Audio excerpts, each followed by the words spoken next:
touchdown. He was stopped in his tracks by Robert Spillane. And just when it looked like it was over for a 2-yard loss, he bounces out of it and heads home for the score. Flying in, you're going to see them meet. And they almost, I mean, this is impossible, right? Right there.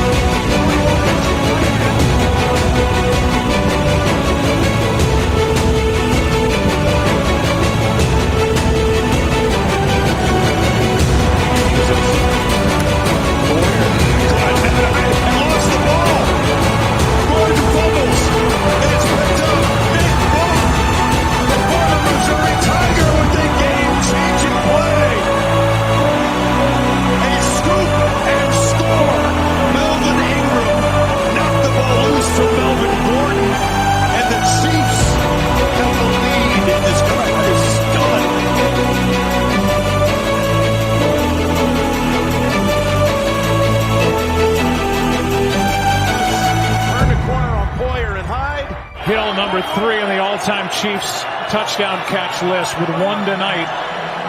Now just 1 catch shy of Otis Taylor. Here is Kelsey. Still going. Still going. Kelsey. Good night. Touchdown. Chiefs win it.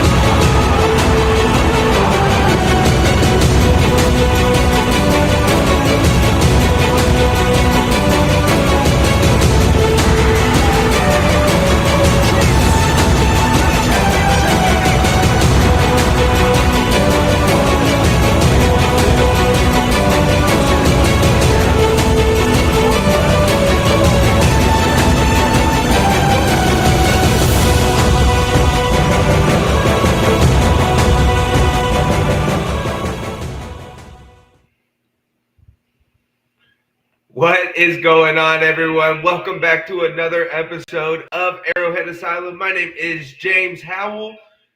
To this side of me, my buddy Chase Riley. Chase, how you doing tonight, my man? I am doing fantastic, sir. How about yourself? Oh, we hanging in there. Put in a lot of days work. Kind of tired, but I'm excited to be able to get on here and do what we love to do. There we go. Absolutely, cool. Sir. So last week, we talked about, like the Bears game, and George Karlaftis had a big game. Isaiah Pacheco was like the talk, but we didn't really get to see much of him. So there was a lot leading into this game. And we got to play a little game that we like to play, that we like to call Guess the Chiefs Player. This week, we're going to kind of go over the Commanders game and give a little preview to the Green Bay game. But before we do that, I just want to go ahead and ask everyone to make sure that you like the stream. Share it out. Let's get a community of Chiefs fans out here together. And make sure you follow us, man. It takes like 5 seconds to hit that follow button or that subscribe button. That the bell notification helps out way more than you might think. You can find me at Arrowhead Asylum or on Twitter at Jaymes Howell 1. You can find my buddy Chase here at CR Media 1988. And what platforms are you on? Yes, absolutely. You can find CR Media on Facebook, Instagram, Twitter, TikTok, and Twitch. Yeah, the whole spectrum. The whole spectrum. Saturate the market is what I like to say. Yes. Saturate the market. Saturate the market. All right, my man. Let's jump right into it. So Chiefs win against the Commanders. Like I said last week, when we lost, it still applies to this week. It's still preseason. So the score of the game doesn't really matter so much, except for the fact that Andy Reid did put an emphasis on closing the game out. He was like last week, it doesn't matter if it's the ones in there or if it's the fours in there. We got to close the game. And absolutely, they made sure to do that this week, and so that was a good takeaway. What was one of your biggest takeaways from this game? How well this team is gelling together, the ones and the twos.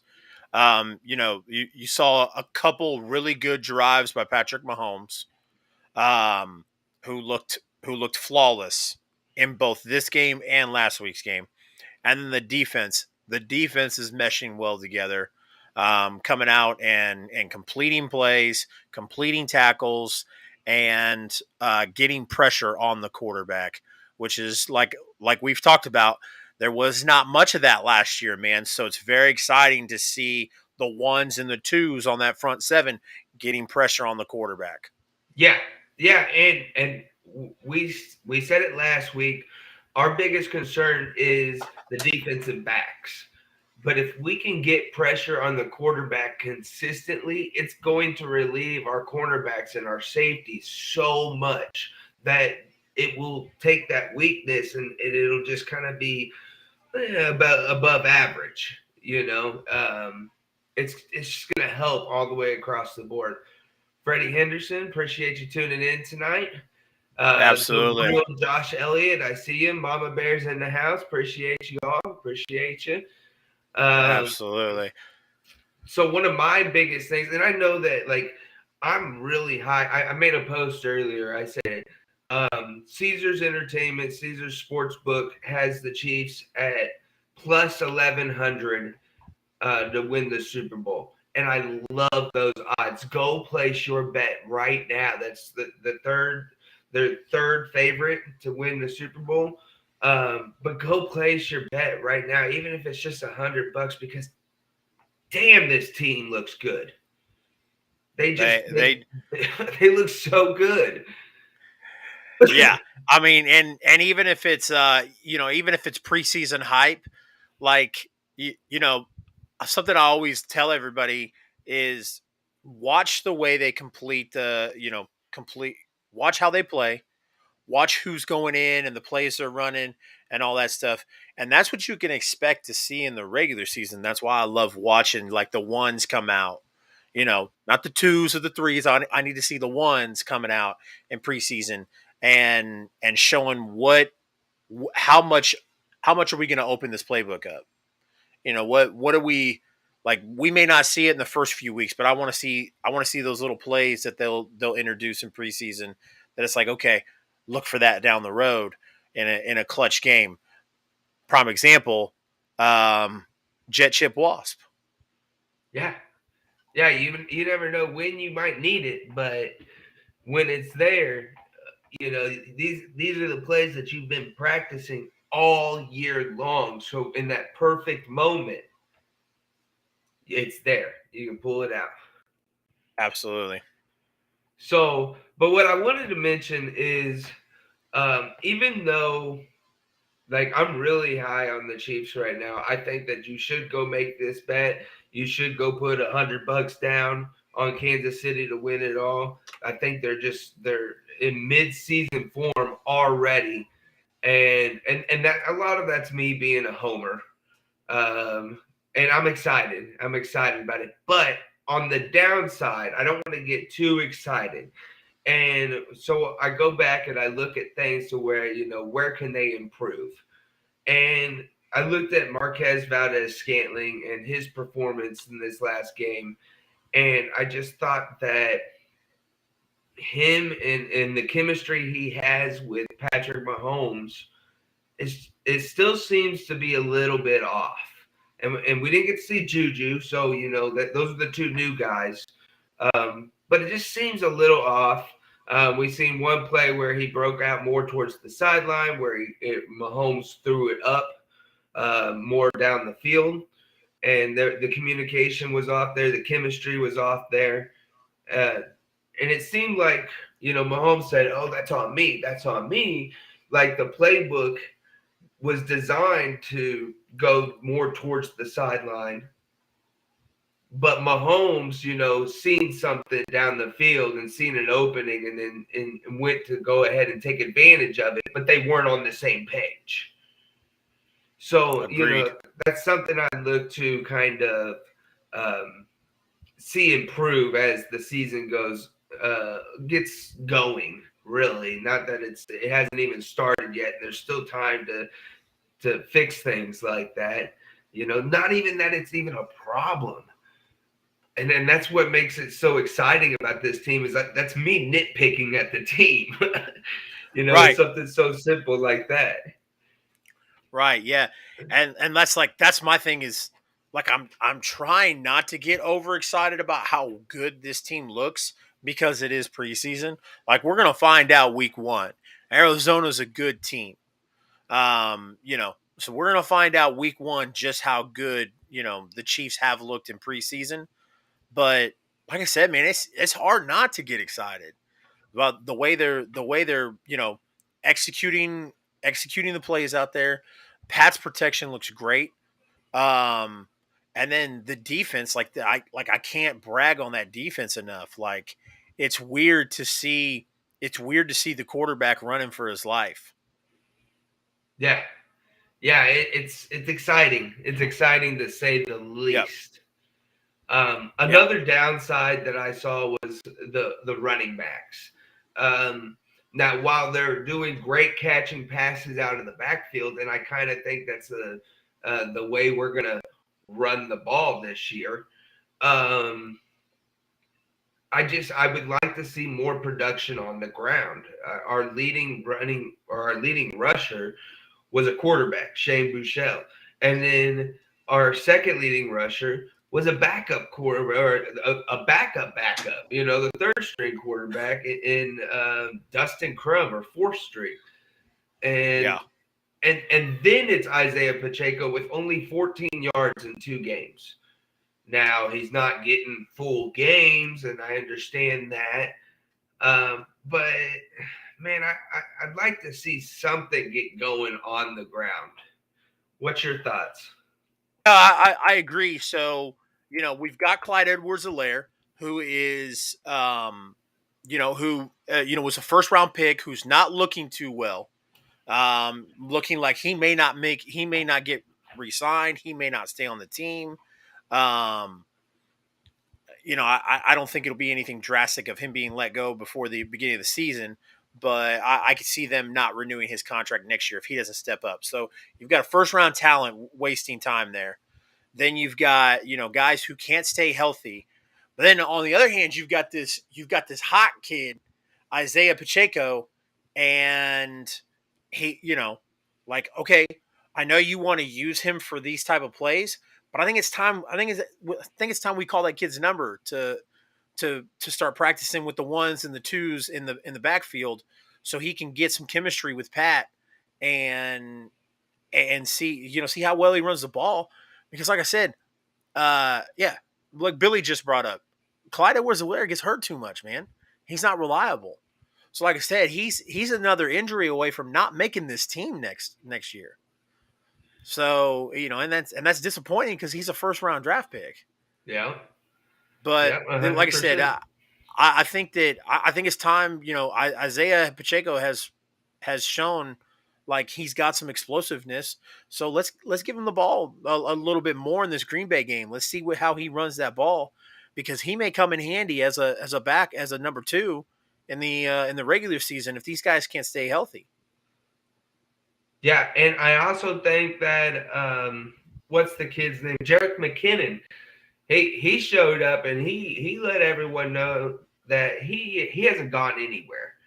Jerick McKinnon kind of started picking it up at the end of last season, and I thought that he's a great receiving option out of the backfield. And that's exactly what we've seen in this last game. And he hasn't gone anywhere either. So, there's definitely been some heat applied to Clyde Edwards-Helaire. Yeah. And some pressure. And we'll see. Sometimes pressure, can form diamonds. Sometimes. Sometimes it doesn't. Sometimes it'll just make you crumble. Yep. Sometimes you wind up being the third string running back on the Detroit Lions or the Cleveland Browns or something like that. So I hear it. So George Karlaftis had another great game. Absolutely. Did you have that graphic? I do.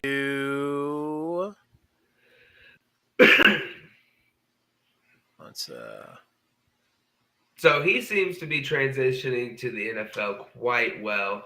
Um, and I I know, like. my buddy Billy here, he made a comment on a video that I had posted, and he's kind of right. It bugs me as well. Um, but in his sack celebration, which got better, his sack celebration from week 1 to week 2 got better, but he's already throwing up dollar signs. Yeah. This kid, I see the drive, but I believe it's for the wrong reasons. There it is. George Karlaftis, 31 rushing snaps, pass rushing snaps, 5 pressures, and 2 sacks. Which is, I mean, you're looking at 2 sacks in 2 games. It's not like, oh my God, but this is limited time we're talking about. Yeah, absolutely. I mean, like I said, we're these guys are getting rotation, and but they're still playing against the ones and the twos on offense, and they're still making plays and bringing pressure, and yeah, I don't see why it's not exciting for a kid like Karl Office. And I think that he's like a sponge right now. We've seen all kinds of videos from out at training camp where him and Frank Clark are spending time together after practice, and he's just absorbing. And that brings up another point that Frank Clark has kind of taken on a new role in this team, and he's kind of taken on this elder role, right? He's taken on these young guys and he's taken them under their wings or under his wing, and I love that. I mean, because the guy, even though the production hasn't been there, for Frank, it was, and he knows what it takes to get the job done. He's got the moves, he's got the ability to get the job done. He's just, had a couple injuries, and there's been a transition. There's been a couple different reasons that you could chalk up to where he just hasn't been as productive. Hopefully, he turns it around. We'll see. But the fact that he's taking his knowledge and he's passing it on, and that's very unselfish. Yeah, it shows a certain maturity that he's Yes. hopefully developing. I I I believe that we have a great talent in Frank Clark, but Frank is just one of those players that like he has to. He's almost had a lot of maintenance, so to speak. They have to keep they have to stay on him and watch him and stuff. So now, I feel like this maturity that he's developing will give him an opportunity to show the team, the fans, everybody that he's ready to put football first prior to whatever else he was doing outside of the team. So Absolutely. being coachable, helping younger players, stuff like that, stepping into a veteran role, and like I said, when you're stepping into that veteran role, it forces you to have maturity, and I think that's what we're seeing. I think he's taking that veteran role pretty seriously. So he's maturing. Absolutely. Patrick Mahomes looked phenomenal again. Of course. Yeah, go ahead, talk to us about it. So Patrick, there was a lot of questions about Patrick, coming into this season because of how last season ended, right? Yeah. At the end of the day, it's still Patrick Mahomes. There's no denying that Patrick is good, great. But like I said, that too deep safety look we talked about all year last year, and all this other stuff. So there was a lot of question marks going into this season. Okay, what Patrick Mahomes are we going to get? Are we going to get down 21-0 in the first half to the Houston Texans at home in the playoff game when the AFC Championship game is on the line? Maybe. Or are we going to get Patrick Mahomes from the Super Bowl that had no protection and was rushing for 500 and something yards on the field? Or are we going to get the Patrick Mahomes that lit up the scoreboard in the first half and let off the gas and shit the bed in the second half? The AFC Championship. Like I said, there was just a lot of questions of what Patrick we're going to get this year, and I think he looks better than 2019 Patrick. Yeah. And the big question for me was, how is this change from the Tyreek Hill era going to affect Patrick? I think it made him better. I mean, I really do. I think they went out there and they said, okay, he's struggling with the cover 2 because he did, and they all last season he battled with the cover 2, and they went out there and they said, okay, we're going to give you a solution, and I don't think it was planned that they go out and get rid of Tyreek Hill, but when the opportunity arose like it did, and they seen that there was options out there, and Juju and MVS, and then they could go draft, and there was options in the draft and all this and that, then I think they jumped on that opportunity to provide a solution for him, and he looks better. This whole team looks better than 2018. Yeah. Levi Thrift says, I think he will perform better now that he has some height down the field with better clutch receivers. I mean, you don't get much more clutch than what Tyreek Hill was. Yeah, but he does have some height. He does have bigger receivers, and he's just got more options as well. He said something in a press conference. He said it doesn't matter, what play it is. You get through your progression, and somebody's always open. There's always an open receiver somewhere. Yeah. And that's what they've kind of provided him, because our number one guy, which I would presume is MVS, right?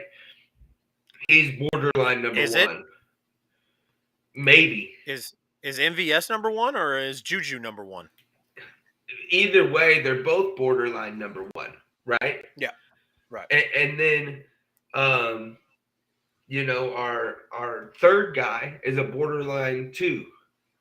All of our guys are in better positions than or in worse positions than what they could be in other teams. Like McCole could be a legitimate number 2 on almost any team in the NFL. But he's here in Kansas City, so he's a 3. So, and exactly. It's the same with Juju. If Juju's the number 2, he could be a number 1 with almost any team in the NFL, but he's here in Kansas City, so he's the number 2. So, I think that's really helped, open things up and given more options. And they're deeper too. You go and you look at like Justin Watson and Darius Fountain, Sky Moore. I mean, there's options all the way down to your 5th wide receiver. Yeah.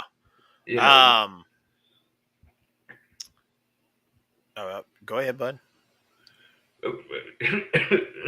That was it. Oh, okay. Yeah, that was it. So, like I said, we talked about how Mahomes has spread the ball around. He had great poise, patience. I do want to talk about, this Blake Bell hip injury, though. Blake Bell seemed to have a pretty good game last week. And then, this week, we hear about the hip injury and that he's gonna miss a little bit of time. Yeah, I mean, I hate to see it happen, right? 'Cause I hate to see the injury, but this and I really hate it because this could be the end of Blake Bell's career here in Kansas City. And I say that because right behind Blake Bell is Noah Gray and it's Jody Fortson. And I don't think Kansas City keeps 4 tight ends. I So don't see it either, sir. I just think that this could be it for Blake Bell, and it's really unfortunate that you lose your spot due to an injury. But with the way Jody Fortson has performed, the way Noah Gray has stepped up, and if they get an opportunity throughout the season due to this injury and they continue to perform this way mid-season, that's it for Blake Bell. Yeah, which it kind of throws us into our next couple segments. So first, we'll talk about your boy, Jody Fortson. So Yeah. Yeah, That's did you so see weird that? The Facebook user? yeah, that's weird. Yeah. But it doesn't show a name for whoever commented the fire emojis. But anyways, Yeah, but we appreciate you being here. Absolutely.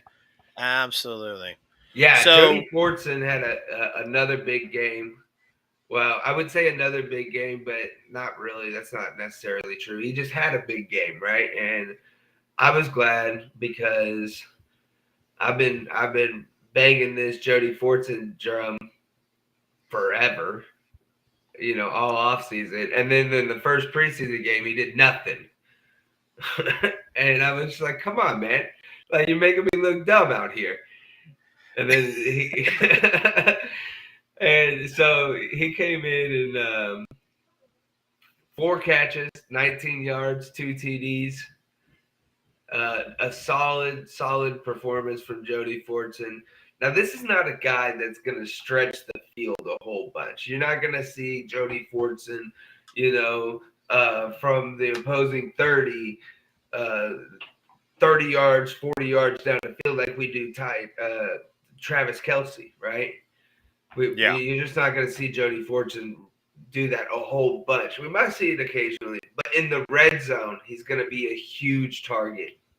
And I would even go as far as say you might think about picking him up in some PPR fantasy leagues in like the late rounds because he's going to get targets and he's going to get touchdowns. Absolutely. Hunter Henderson, man, appreciate you joining in tonight. He says Jody is going to tear up the red zone all season. I'm telling you. I don't doubt it. Jody had 4 catches, 19 yards, 2 touchdowns in this game, and you know what that tells me? Exactly what Hunter Henderson just said. That he's going to be a red zone threat. Mm-hmm. He's going to be that. He's going to be the second tight end out there, standing next to Travis Kelce. So when they run that goal line set, Kelce goes one way, and Jody goes the other. Jody will be that dark horse that nobody's looking at, and will be able to pick up that ball. And they love to throw that route right there to the pylon. Yep. That little comeback route, they love it, and he runs it so good. He runs it so well. That was exactly what I envisioned when I just said that. Kelce goes up in a curl, and then Fortson goes out to the pylon to catch that ball and just slide right in. Uh-huh. And they probably have it, and of course I don't know. I don't see the playbook, but they would probably have it as like an option route right there. And depending on how the defensive back plays him, he can either come back to that pylon or he can go to the back corner.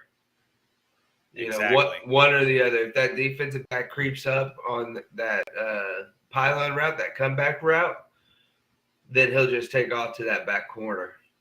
And, then it boils down to what the chemistry is like with Patrick Mahomes.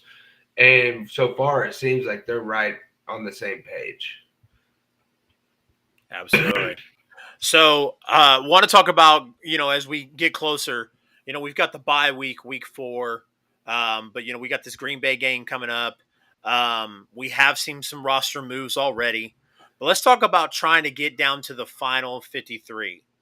So the Chiefs got down to 80, and now in 2 weeks they've got to lose another 30 pounds. So, kind of want to talk about that. The players that were released today were Lonnie Johnson, Gary Jennings, Omar Bayless, Evan and Austin Edwards and Devin Gray. So, out of some of the players who need a spot, who do you think makes the cut and who do you think doesn't? I don't know. I know. This is the big name for me when it comes to the 53, right? Like who makes it and who doesn't? Who's on the cusp? Who's like on the border? And it's Josh Gordon, right? I know it's none of those names that you listed off, but for me, it's Josh Gordon. And I don't think Josh Gordon makes this team, buddy. I really don't, because how many wide receivers do you think we keep? 5? I think we keep 5 or more. I Okay. wouldn't be surprised if we kept 6. Okay, we'll go with 6. So you've got MVS, you've got Sky Moore, Juju Smith-Schuster, McCole Hardman, and Justin Watson as that 5th spot, right?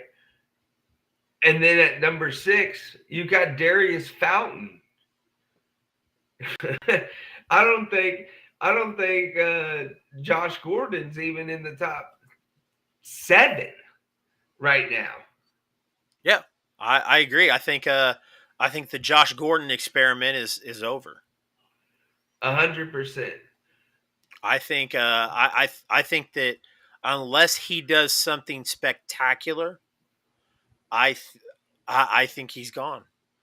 I think that's the only reason he wasn't gone in this first round of cuts was because they're going, okay, well, I think we will see a lot of playing time from him on Thursday. And I think that like I said, I think if he doesn't show up and show out, barring a miracle, he's gone. So yeah. What at the end of the day, like, it's not surprising. Like we all hoped, you and I talked every week and we brought up the Josh Gordon experiment, and it was like, like, it's a complex offense. You got to give it time, etc. They're running complex defenses. Spagnuolo draws up complex defenses. And we spewed all that shit last year. We've given them just about every excuse that we can give them. Exactly. He's been out for 3 or 4 years. It's he's got to get his toes wet again. He's got to gain that experience again. Like I said, it's over. I'm not surprised. Josh Gordon's been in the league for 10 or 11 years now. And he hasn't played. I think he's accumulated 3 or 4 years of those 11 years to playing time. Is what I read in the offseason. Out of as long as he's been in the league, he's only accumulated like 3 seasons worth out of the 11 seasons he's been in the NFL because he couldn't stay out of trouble. Yep. So. Yeah, and that's unfortunate. Like, whether or not that you agree if like the rules were necessary, they are the rules. The rules are the rules, and you either follow them or you don't play. And it's unfortunate it came down to that, but he pissed away a lot of his career. Yeah, agreed. Do you have any surprises of who you think would make the team? No, No, I don't think that we're gonna. I mean, we've talked about like Justin Fortson or Justin Watson, and that was the big surprise. Like, where did this kid even come from? Right? Like I think he comes from the Buccaneers. He's been 5 years in the league, and just mainly being a special teams guy the whole time. And now all of a sudden he just comes out of the woodworks.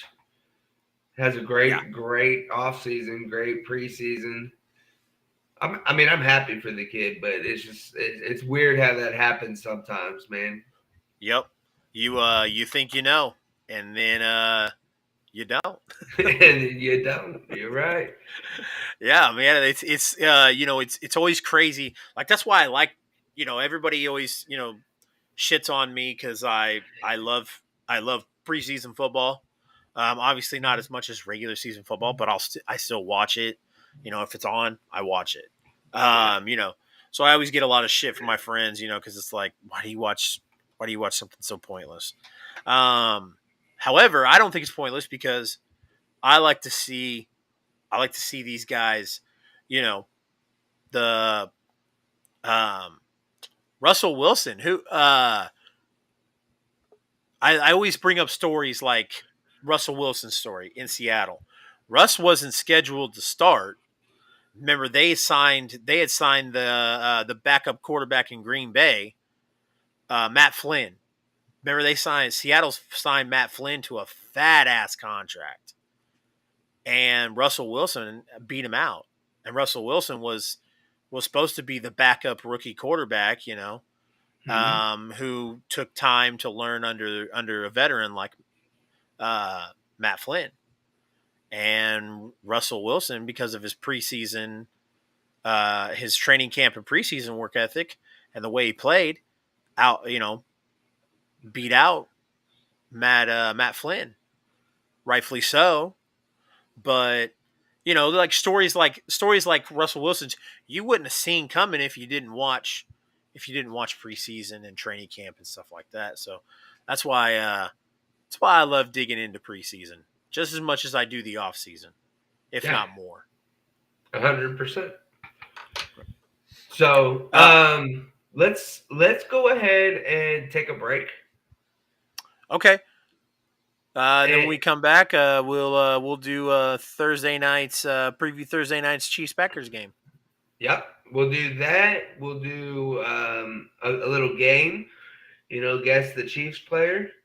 And then we'll kind of talk a little bit about around the NFL, some things happening around the NFL. Absolutely. So don't go nowhere. We'll be back in about 3 minutes, 20 seconds or so. Oh, I gotta get my intro video back on.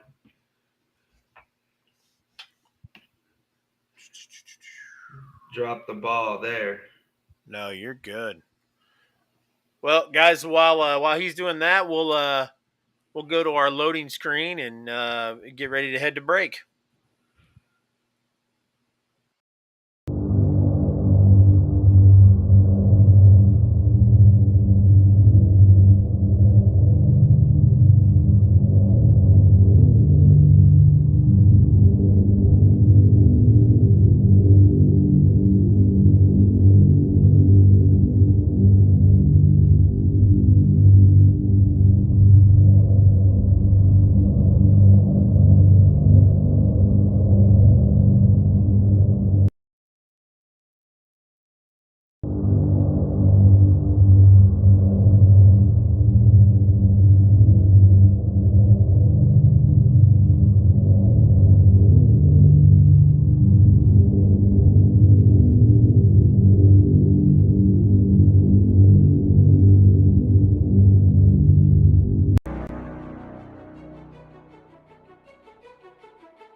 Second down and 10. It's coming. Mahomes gets away, keeps his eyes downfield, and fires and completes it to Kelsey. What else is new? And Kelsey with blocking inside the 20, rolling inside the 10. Look at this. Kelsey's in the end zone. Crazy.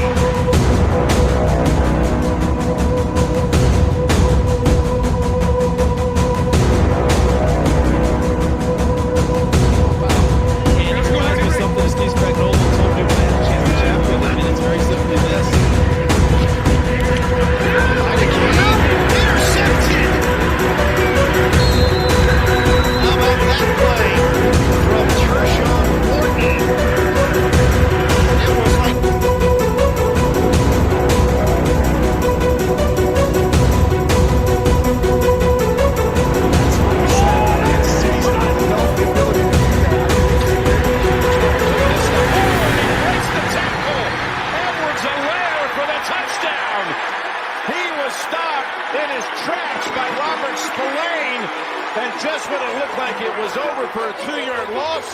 He bounces out of it and heads home for the score. Fly in, you're going to see them meet. And they almost. I mean, this is impossible, right? And the 6 is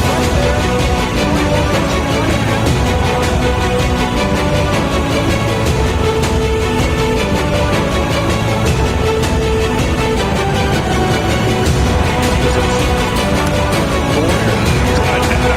And lost the ball. Gordon fumbles. And it's picked up. Big bump. The former Missouri Tiger with a game-changing play. A scoop and score. Melvin Ingram knocked the ball loose from Melvin Gordon. And the Chiefs have the lead in this practice stud.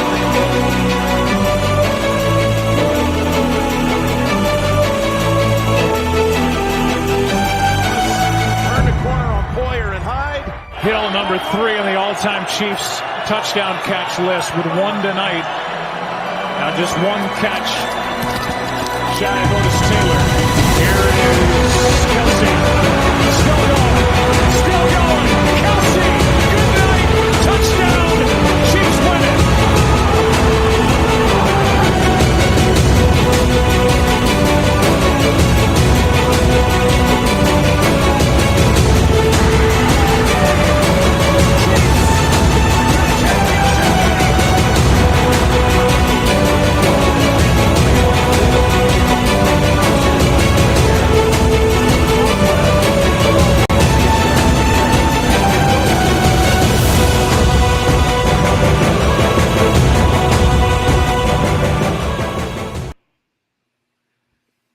What's going on, guys? Welcome back. Chase, I just got the best news in the world. What's that? I shared this. I shared our podcast out here to one of the Chiefs groups that I'm in. It got reported as spam. That's awesome. I love it. Yeah.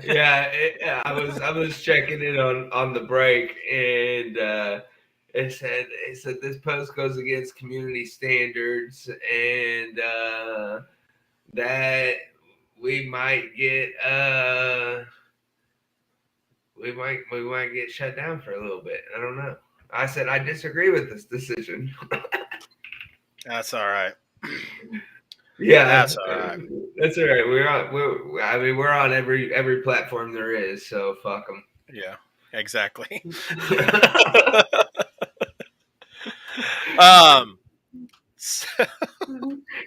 Yeah. Chiefs and Packers. Let's preview this Thursday night's game that you and me are going to be attending. Oh, I'm so excited. Hey, so do you think that so traditionally, right, the third preseason game has always been the game where the starters play the most, right? But Yes. now there's only 3 preseason games. So how do you think this is going to work? You think that they're going to play them? We haven't heard anything, or I haven't at least. Yeah, I think they asked Reed about it, and I actually think Reed said he hasn't decided yet or something. I want to say I saw something on Facebook scrolling where it said Reed wasn't sure. So I would imagine it kind of depends on like the performance. Yeah, like I said, I think since this is the last preseason game, I think he might let him come out for a couple of drives, and depending on how fast they score, I think if they score super quick, like they did in the Chicago game, I think that they could pull him out right away.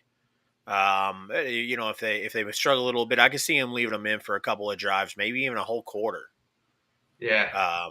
But it's, I worry about that, and I obviously, Big Red knows what he's doing more than I do. But I'm saying that I worry about them doing that only because we're pretty injury stricken right now. Yeah. Got a lot of people that are limping around and not playing, and so very, very interesting to see what they do there. So, what are you looking forward to the most coming into this game? Like, who needs to go out there and have a big game in order to make this team? In order to make the team, Or, I mean, who do you think goes out there and like, what position is a position to watch? You know, if you're just like looking for a reason, like, let's say, hey, I don't really watch preseason, but I'm going to give it a chance. Let's add a little spunk to it. Who do I need to watch? oh yeah, like somebody who doesn't normally watch preseason. Yeah. Derek Gore is out, so obviously not Derek Gore. If you go watch the game, I want you to pay attention to Leo Chanel, and Jody Fortson, and Justin Watson. Watson.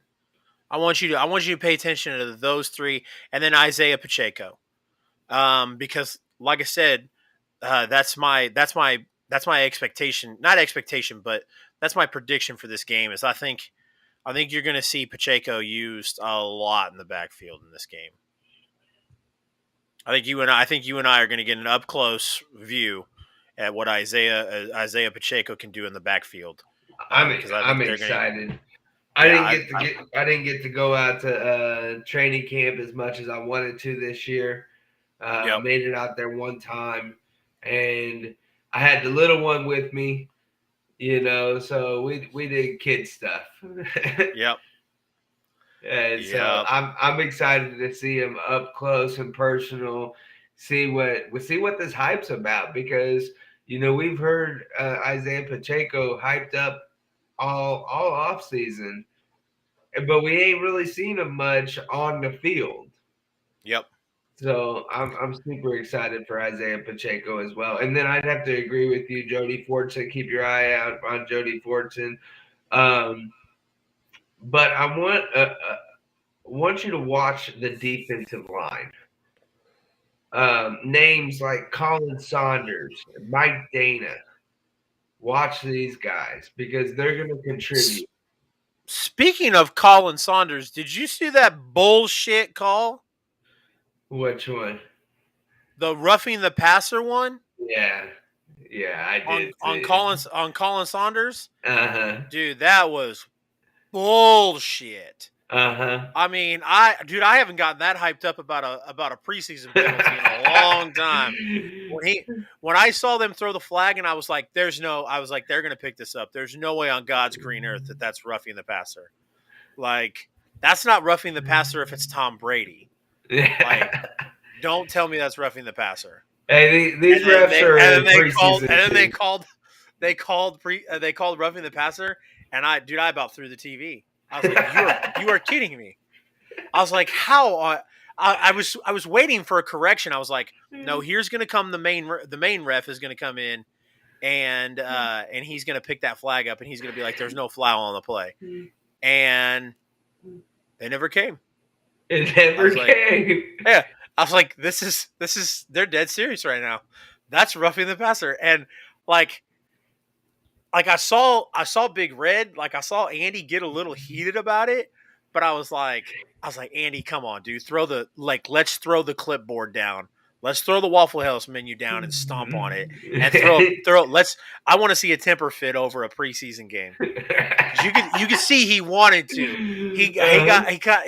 He looked at that ref and he was like nodding, and like you could tell he was like yelling at him, and then he kind of just let it go and walked away. And I was like, dude, if he throws down the Waffle House menu, it's on like Donkey Kong. Yeah, hey, if you're gonna do it, do it.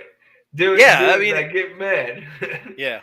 Somebody, I could hear it the next day. Somebody would go, Andy Reid got thrown out of the game because of a preseason penalty. Who throws a fit over preseason? I don't care. That call was bullshit. Hey, I was. You practice like you play. You know what I'm saying? Yeah. You know, preseason or not, you do it like you do it in the regular season. You play. That's right. Yeah, gosh, I don't know. Like I said, I don't know what he was thinking on that play because they showed it over and over again. And I think they were trying, like, at first they were like, oh, he was trying to, hit him in the chest and knock him down. And then, like, it wasn't even that. Like, he walked up and he kind of, like, he pushed him. So,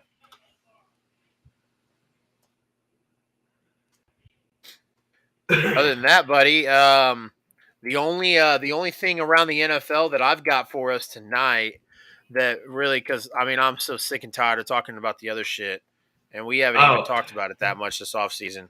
I tell you, one of these Yeah. times, my man, we were gonna get on here and it was gonna be over with, and that time Yep. has finally come. Yeah. You Well, know, like I said, I'm sick of talking about the shit, so I'm not going to. We already talked about the QB battle in in the Carolina last week.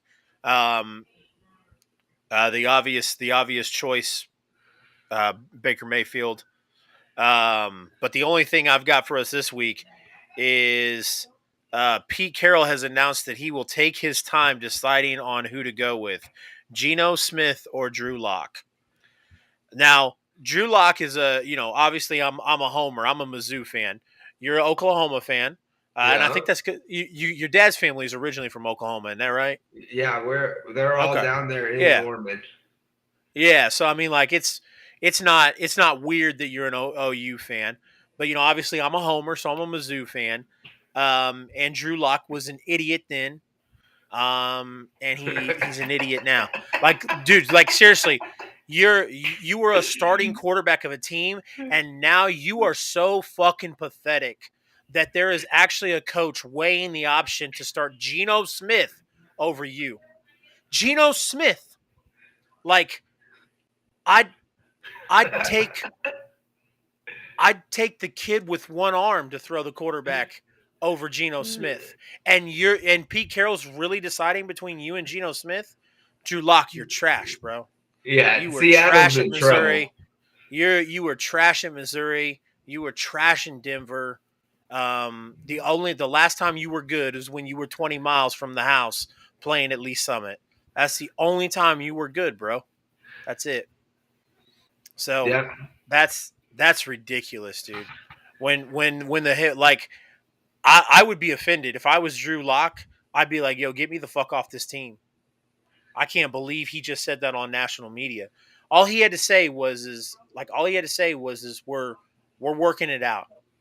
But to go, we're having a hard time. This is we're having a hard time deciding who. We're gonna take our time, bro. yeah. If it's you and Geno Smith, if it's down between you and Geno Smith, You and somebody already says, lost. yeah, I was gonna say, and somebody says we have to take our time deciding who, it's over, brother. It's over. Yeah. So I wanted to rub that in. I'm not a big Drew Lock fan. I'm a huge Mizzou fan, and I was not a huge fan of him when he was at Mizzou. So when I saw that headline today about them having a hard time to decide who to go with, Geno or Drew, and I was like, oh yeah, I'm gonna trash. I'm gonna take a fat shit on top of Drew tonight. So, Yeah, man. uh, The only other thing I had is I thought it was really odd. I do want to go ahead and say something about the Deshaun Watson scenario. I thought it was really coincidental that they ended up settling, and his first game back is against the Houston Texans. And I just wanted to throw it out there that it's really odd. It's wouldn't really it odd.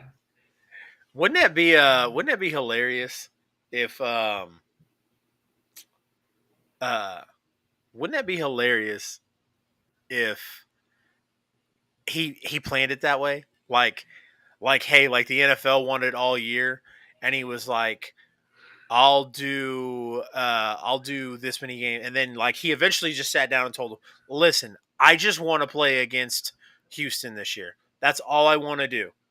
And then so finally the NFL was like, all right, we'll back off the whole season. 11 games, your first game back against Houston. Yeah, I would die if that's I could see it. I could see it. That's how the negotiations went. And I could also see it to where the NFL was like, look, the only way we're going to be willing to accept a shorter punishment in a full year is if you come back on this date. Yeah. Yep. Yeah. That sounds more like the NFL. Some rich white guy shit. Yeah, for sure. So yeah, either way, maybe it was a mutual thing where like the NFL brought it up, and then Deshaun was like, "Oh yeah, that sounds good," I'll come back and No. They said, "Hey, we want you all season." Then he was like, "Listen, I just let me play against the Texans. That's all I want." And they'll go, "Okay, 11 games. That's fine."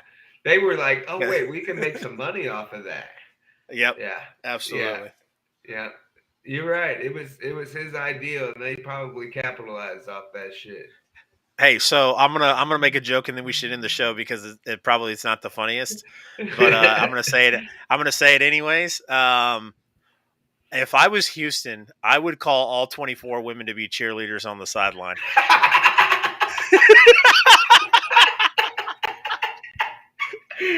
Oh my God. If I'm the Houston Texans, I'm calling all 24 women and saying, "Hey, grab some pom poms. We'll pay you 10 grand, or we'll pay you something each. Grab some pom poms and go to the sideline." All 24 of them. All right. Well, on that note.